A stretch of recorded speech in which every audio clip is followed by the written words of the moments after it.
So here we are in Vietam Market. We're about to have some food. We don't know what it is. We just ordered two. And we just wanted to let everyone know what we've done here in Vietnam as far as the 100 Friends project goes. And so I'm going to hand it over to Marc. Take it away, Marc. Hi. Well, in Hanoi, we were only there 5 days, but a lot of things happened. One thing is we bought 300 pair of reading glasses that I bought from the U.S. and we gave it to our partners at Human Services for Children of Vietnam, and they are going to distribute them and give us photos and a little report about what happened. And it'll be children, elderly, middle-aged people, all kinds of people who need reading glasses, and they'll get the right number according to the power that they need. So that was one thing. The second thing that happened is we went to visit two extremely poor families. This is about an hour outside of Hanoi. The first family lived in a small little house with no electricity, no father. There was two girls, young adolescents.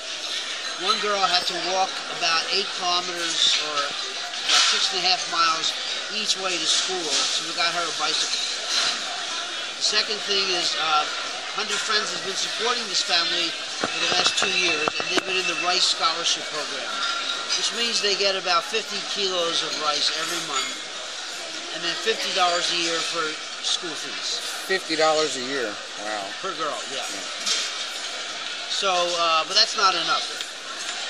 The mother has serious liver problems, and it's possible she won't even live that long. And then, so we bought them about 30 chickens and wire to keep the chickens enclosed, and they can eat the eggs or the chickens or sell them. And Chuck, the vet who runs Human Services, asked what else I could do, and he said $10 a month, because they're living on $50 a year. $10 a month extra would be huge. It would really take them off the very edge where they've been living and make things a lot more comfortable for them. But we're not going to stop there. We're going to continue to do follow-up and see what we can do to help this kind of family. And some of the prosperity that's happened in Vietnam has definitely not trickled down to people like this family. And that was the first family or both families? That was the first family. The second family, also no father. There was just one boy there, just as poor. The mother had cerebral palsy, and she had been working in the rice fields for 30 years just using one hand.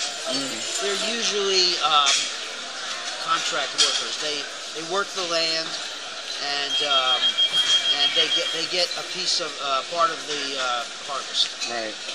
So they're also extremely poor, and so it got them with the rice scholarship program, got them about 30 chickens, them $10 a month. And again, we're going to follow up. So this is really big for those families. It's nice to make a big difference with one family. Right. The last thing I'll talk about is the girls' home. Human Services for Children in Vietnam, in partnership with Blue Dragon, is going to build a girls' home. And they have a home for boys because boys run away a lot more, but they really need a shelter for girls. So they're going to start small, 4 to 6 girls, and but there are girls who are being sexually abused or physically abused, or the parents can't feed them, all kinds of reasons. So they have the plans. I've worked with them very closely. They're going to be mentored by the people from Blue Dragon who run this home for boys. So 100 Friends has pledged $3,300 to rent the place, to outfit it with beds and kitchen equipment and everything else that they really need. Get it off the ground. Really get it off the ground. They're going to need about $2,200 a month to run it. But this gave them their first big push to get going, so that feels really good. So we got a lot done there in Hanoi.